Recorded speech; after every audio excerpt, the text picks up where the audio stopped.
ಮಂದಿಗೆ ತೋರಿಸಿದ್ರ ಏನೂ ಆಗಿಲ್ಲ ಅಂತಾರ, ಒಳಗಿನ ಬ್ಯಾನಿ ಕಮ್ಮಿ ಆಗಕ್ಕೆ ತಯಾರಿಲ್ಲ. ಗಾಯ ಇತ್ತು ಅಂದ್ರೆ ನೋಡಿ ಇದು ಗಾಯ ಆಗ್ಯದ ಅಂತಾರೆ. ಇದು ಒಳ ಬ್ಯಾನಿ. ಇದು ನೀವು ಡಾಕ್ಟ್ರ್ ಹತ್ರ ಹೋಗಿರ್ತೀರಿ. ನೀವು ಡಾಕ್ಟ್ರ್ ಹತ್ರ ಹೋದಾಗ ನಿಮ್ಗೆ ಜ್ವರ ಬಂದಾಗ ಡಾಕ್ಟ್ರು ಅಂತಿರ್ತಾನೆ ನಿಮ್ಗೊಂದು ಇಂಜೆಕ್ಷನ್ ಮಾಡ್ಬೇಕಾಗ್ಯದ್ರಿ, ಮಾಡ್ರಿ ಅಂತೀರಿ ನೀವು. ಅವಾಗ ಅವ ಸಿರಿಂಜ್ದಾಗ ಆ ಸೂಜಿ ಒಳಗೆ ಸಿರಿಂಜ್ದಾಗ ಅದು ಎಣ್ಣೆ ತೊಗೊಂಡು ನಿಮ್ಮ ಬಳಿ ಬಂದು ಅವಾಗ ಶುರು ಮಾಡ್ತಾನೆ. ಅವನದೇನು ಬರೀ ಇಂಜೆಕ್ಷನ್ ಮಾಡೋದು ಬಿಡೋದು ಅಷ್ಟೇ ಕೆಲಸ ಇರ್ತದೆ. ಅವಾಗ ನೀವು ಮಾತಿಗೆ ಹಚ್ತಾನೆ, ಮಾತಿಗೆ ನಿನ್ನ ಹೆಸರೇನು ಅಂತನವ. ನಿನ್ನ ಹೆಸರೇನು? ನಮ್ಮ ಹೆಸರು ತೊಗೊಂಡು ಏನು ಮಾಡವ? ಏನು ಮಾಡಿರ್ತೀವಿ ಕೆಲಸ?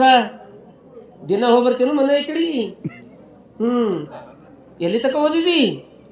ಈತ ಅನ್ಕೋಂತೆ ಚುಚ್ಚಿ ತೆಗಿತಾನ. ಚುಚ್ಚಿ ತೆಗೆದ ಬಳಕ ಕೇಳ್ತಾನ, ಬ್ಯಾನ್ ಐತೇನು? ಅವಾಗ ನೀವು ಅಂತೀರಿ ಆಗ್ಯದ ಬ್ಯಾನಿ ಖರೆ, ಆದ್ರೆ ಅವನಿಗೆ ಹೇಳಲ್ಲ. ಇಲ್ಲ ಆಗಿಲ್ರಿ, ಬ್ಯಾನಿ ಆಗ್ಯದ, ಅವನಿಗೆ ಹೇಳಿದ ಆಗಿಲ್ಲ. ಹಾಂಗದ ಈ ಸಂಸಾರ, ಹಾಂಗದ. ಅಂದಿನಿಂದ ಇಂದಿನ ಪರ್ಯಂತರವಾಗಿ ಸಂಸಾರ ಮಾಡ್ಕೊತ ಬಂದವ್ರಿಗೆ ಕೇಳ್ರಿ, ನೀವು ಸುಖದಿಂದ ಇದ್ದೀರೇನೆ? ಇಲ್ರಿ, ಹೈರಾಣೆ ಅದ. ಸ್ವಲ್ಪ ಮಾತಾಡ್ಸ್ಕೊಡಿ చూಡ್ರಿ. ಸಂಸಾರ ಹೈರಾಣೆ ಅದ. ಹೈರಾಣ ಅಂದ್ರೆ ಬಿಟ್ಟಾರ ಯಾರು ಬಿಟ್ಟಿಲ್ಲ. ಮುತ್ತೆ ಏನು ಮಾಡ್ಯಾನ, ಮಗ ಮಾಡ್ಯಾನ, ಮಗ ಏನು ಮಾಡ್ಯಾನ, ಮೊಮ್ಮಗ ಮಾಡ್ಯಾನ, ಹಂಗೆ ಮಾಡ್ಕೊಂತ ಬಂದಿದ್ದೆ. ಏನು ಮಾಡ್ತೀರಿ? ಒಳ್ಳಾಗೆ ತಲೆ ಕೊಟ್ಟು ಒಣಕಿ ಪೆಟ್ಟಿಗೆ ಯಾಕೆ ಅಂಜಬೇಕು? ಒಣಕಿ ಪೆಟ್ಟಿಗೆ ಯಾಕೆ ಅಂಜಬೇಕು? ಸಾಯ ತನಕ ಸಂಸಾರ ಬಿಟ್ಟಿಲ್ಲ, ಸಾಯ ತನಕ. ಈ ಕಡೆ ಜೀವ ನಡೆದದಂದ್ರೂ ಸಂಸಾರ ಬೀಳಾರ್ದಂಗೆ, ಈ ಕಡೆ ಜೀವ ನಡೆದದಂದ್ರೂ ಭಾಳ ವಿಚಿತ್ರ. ನೋಡ್ಬೇಕು ನೀವು. ನಾವು ಸೋಲಾಪುರ ಪುರಾಣಕ್ಕೆ ಹೋಗಿದ್ದೇವೆ. ಸೋಲಾಪುರ ಪುರಾಣಕ್ಕೆ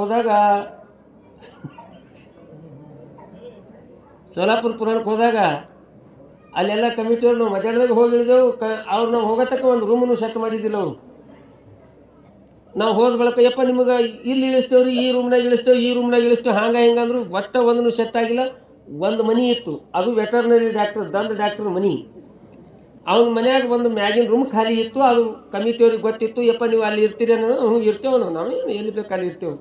ಅವ್ನಿಗೆ ಕರ್ಸೋರು, ನಿಮ್ಮ ಮ್ಯಾಲಿನ ಮನೆಗೆ ಕೋಲಿ ಕೊಡ್ರಿ ಇವ್ರಿಗೆ 11 ದಿನ. ಅವ ಅಂದ, ನಾ ಕೊಡ್ತೀನಿ, ಕುಡ್ಲಿಕ್ಕೇನು ಅಲ್ಲ ಅನ್ನಂಗಿಲ್ಲ. ನಮ್ಮವನು ಇವತ್ತಂದ್ರೆ ಇವತ್ತು, ನಾಳೆಗೆ ಅಂದ್ರೆ ನಾಳೆಗೆ ಸಾಯಪ್ಲೆ ಅಲ್ಲ. ನಮ್ಮ ಅಪ್ಪನೂ ಸಾಯಪ್ಲೇನ. ಇಬ್ಬರಿಗೆ ಒಂದೊಂದು ಆ ಕೊಲೆಗೆ ಒಬ್ಬಕ್ಕಿಗೆ ಹಾಕಿನಿ, ಈ ಕೊಲೆಗೆ ಒಬ್ಬನಿಗೆ ಹಾಕಿನಿ. ಮತ್ತು ನೋಡ್ರಿ ನಡಬರ್ಕೆ ಏನಿದೆ ಆಯ್ತಂದ್ರೆ ಆ ಕಮಿಟಿಯವ್ರಿಗೆ ಏನಿತ್ತು, ಮೊದಲು ನಮ್ಗೆ ಒಯ್ದು ಅಲ್ಲಿ ಇಡೋದಿತ್ತವ್ರಿಗೆ. ನೋಡಮಿ ಸತ್ತು ಬಳಕ ನೋಡಮಿ, ಇನ್ನೂ ಏನಾಗಲ್ಲ, ನೀವು ನಡ್ರಿ ತೊಗೊಂಡು ಹೋದ್ರು. ಒಂದು 2-3 ದಿನ ಆದ ಬಳಕ ಪುರಾಣ ನಡೆದಿತ್ತು ಚಂದ. ಪುರಾಣ ಮುಗಿಸಿ ಹೋಗಿ ಅಂಗಿ ಸಿಗಿಸ್ಬೇಕು ಅನ್ನೋದ್ರಾಗಿ ಅವ ಹೊಡ್ಕೊತ ಬಂದ ಡಾಕ್ಟ್ರ್. ಯಪ್ಪ ಅಂದ, ಏನು? ನಮ್ಮಪ್ಪ ಹೆಂಗೆಂಗೋ ಮಾಡಕತ್ತಾನ್ರಿ. ನಮ್ಮಪ್ಪ ಹೆಂಗೆಂಗೋ ಮಾಡಕತ್ತಾನಂದು ಮಿಗೆ ನನಗೆ ಎದಿನೇ ಹೊಡಿತು. ಇವರಿಬ್ಬರಿಗೆ ಹೇಳಿದೆ, ಈಗ ಪೇಟಿ ಕಟ್ರಿ, ತಬಲಾ ಕಟ್ರಿ, ಸತ್ತ ಬಳಕ ಹೊರಗೆ ಒಯ್ಯೋದು ಬರೀ ಹೈರಾಣದ. ಏನದನ್ನು ನಾ ತೆಳಗೆ ಹೋಗಿ ನೋಡ್ಕೊಂಡು ಬರ್ತೀನಿ. ನಾ ಬರತಕ್ಕ ತಯಾರದಾಗಿರ್ರಿ. ಇವ್ರು ತಯಾರದಾಗಿದ್ರು ನಾನು ನೋಡ್ಕೊತ ಬಂದ ತೆಳಗೆ ಬಂದ. ಈಗ ಕಿಲಿ ನಮ್ಮಪ್ಪನ ನೋಡ್ರಿ, ಮುದುಕ 3 ದಿನ ಮಾತು ಬಿಟ್ಟಿತ್ತು, ಮಾತು ಬಂದಾಗಿತ್ತು. ಮುದುಕುಗ ಮಾತು ಬಂದಾಗಿತ್ತು. ನಾ ಹೋಗಿ ಕುಂತ, ಕಾಕವ್ರೆ ಅಂದ. ಅದು ಗುಬ್ಬಿ ಹಂಗೆ ಬಾಯಿ ತೆರಿತು 3 ದಿನ ಮೇಲೆ.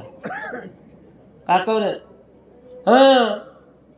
ಏನು ಹೇಳೋದ ಹೇಳ್ರಿ, ನಿಮ್ಮ ಮಗನಿಗೆ ಏನು ಹೇಳೋದ ಹೇಳ್ರಿ, ಏನು ಹೇಳೋದ ಹೇಳ್ರಿ ಅಂದ್ರೆ ಈ ಕೊನೆ ಮಾತದ ಹೇಳ್ರಿ, ಏನು ಹೇಳೋದ? ಅದು ಮುದುಕಂತೂ ಯಾರು ನೀ ಹತ್ತದು. ನಾ ಇಲ್ಲಿ ಪುರಾಣ ಹೇಳಕ್ಕೆ ಬಂದಿನ್ರಿ ಕಾಕ, ಏನು ಹೇಳೋದ ಹೇಳ್ರಿ, ಕೊನೆ ಮಾತು ನಿಮ್ಮ ಮಗನಿಗೆ ಏನು ಹೇಳೋದ ಹೇಳ್ರಿ. ಏನು ಹೇಳೋದದ? ಈಗೇನು ಹೇಳೋದದ? ಏನು ಹೇಳೋದಿಲ್ಲ, ಕೇಳೋದಿಲ್ಲ. ನನಗಿತ್ತು ಎತ್ಕೊಂಡು ಒಯ್ದು ಮುದುಕಿ ಕೊಲೆ ಬಿಡನು.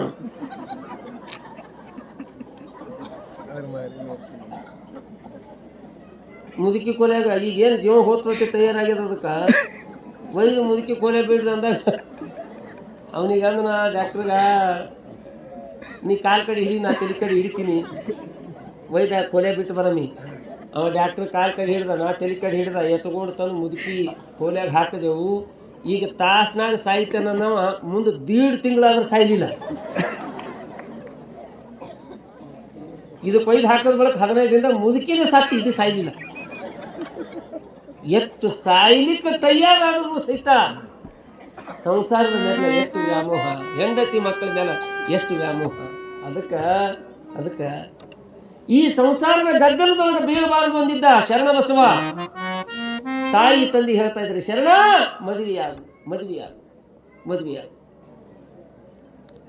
ಆಗ್ತೀನಿ, ಇದು ಹೈರಾಣದ ಒಲ್ಲಂತೀನಿ, ತಾಯಿ ತಂದಿಗೆ ನೋವಾಗ್ತದೆ. ಸುಮ್ಮನೆ ಕುಂತಾಗ ಮನೆಯ ಗುರುಗಳು ಬಂದು ಹೇಳ್ತಾ ಇದ್ರಿ, ಶರಣ ಮದುವೆ ಆಗುವಂತೆ ಅಂದಾಗ